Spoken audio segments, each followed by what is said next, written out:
segment of Ask the Lawyer. Right now, I'm very pleased to have a legitimate Hall of Fame baseball player, Orlando Cepeda. How are you doing today, sir? I'm doing great. Some of the younger listeners may not remember you, but you came up in what year, 1958? Yeah, 1958, San Francisco Giants.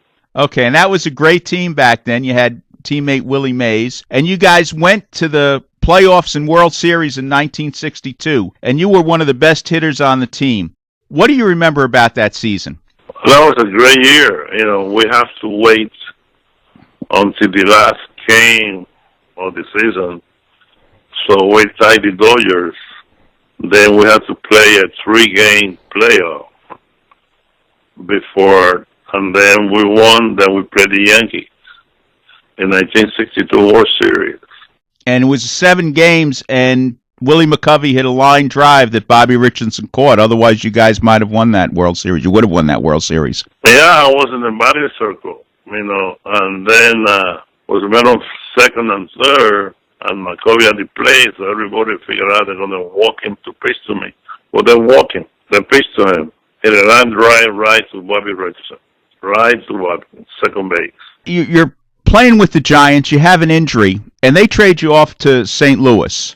How did you feel when you were traded? It was sad, you know, because I grew up in the Giants organization. You know, I played from 1955 to 66. So I love San Francisco so much. Like I said before, I grew up with that team. So when they trade me, it's very hard, yeah. But after a couple of days, forget the Giants. I'm with the Cardinals, so I work out perfect because the St. Louis Cardinals was a great organization. And if I remember correctly, you won Comeback Player of the Year that year playing for St. Louis. In 66, yes. Now, you got a chance to play in the World Series with the Cardinals. What was it like finally being on a World Series champion? Great team, great teammate. You know, I was the MVP that year, unanimous. You know, for the Cardinals, Tim McCarver, Buck Gibson, Lou Brock, Kurt Flood, Julian Javier, Roger Maris, Mike Shannon, Buck Gibson. Great team, great teammate, and I enjoy very, very much playing there. Great town, great baseball town. Again, you get traded for Joe Torre a couple of years later to Atlanta. What was it like playing in Atlanta? Yeah, I played with Hank Aaron, you know. Hank, Molly, he was a one of the best players ever played this game. A great teammate, a great friend. Yeah, I enjoyed there. You ended up your career as one of the first of the designated hitters. What did you think about the designated hitter rule at the time? Well, I was confused. I don't know what's going on. And they called me, they asked me. I didn't know what they were talking about. So I enjoyed playing there, too. I got a question to ask you, which I don't think hardly anybody in the audience remembers. But there was the last ball game ever played in the Polo Grounds. Do you remember that game? It was Latin American? Yeah, I remember that day. Who were some of the players in that game? Well, Clemente was there. Tony Oliva was there. Juan Marichal was there. Luis Aparicio was there. Solo Versailles, the best Latin player that were there.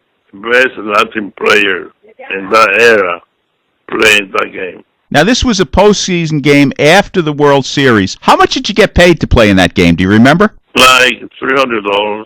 $300? Right. How much money were you making back then, let's say in the 60s, as, you know, the best first baseman in the National League? How much money were you making back then? $50,000. Not quite the money they're making today. No, you can't even compare that.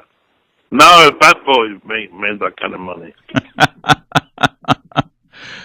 Now, I got a question to ask you. A couple of weeks ago, we had Roger Craig on our show, and we talked a little bit about, I don't know what you would call it, a confrontation you had, the Mets against the Giants, I think 1962. Willie Mays was on second base. You were on first base. What do you remember about that day? I remember, well, what happened was that when we played the Mets.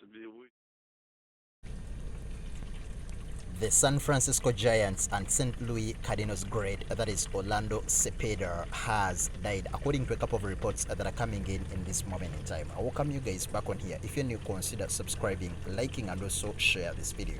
So they elected to the National Baseball Hall of Fame. That was in 1999 when he was inducted via the Veterans Committee. Cepeda was among the most feared power bats of his generation and one of the first great Puerto Rican baseball players. His loss actually comes only 10 days after we lost Willie Mays, with whom he starred on the Giants for 9 consecutive seasons. The Giants actually came out and announced his death during a game against the Los Angeles Dodgers with a moment of silence before the 6th inning.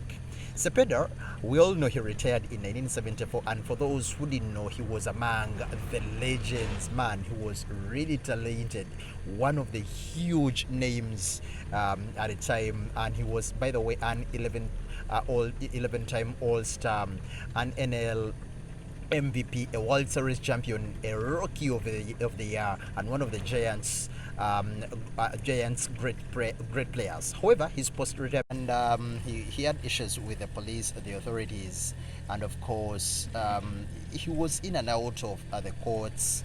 But of course, it doesn't take away the fact that he was a huge name and a very big legend.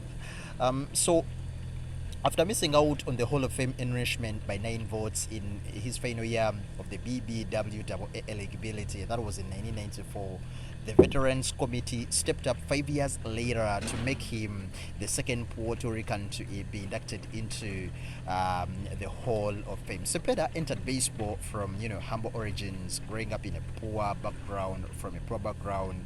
We all know Puerto Rico. His father was, by the way, also a very good baseball player, but unable to attempt an MLB career due to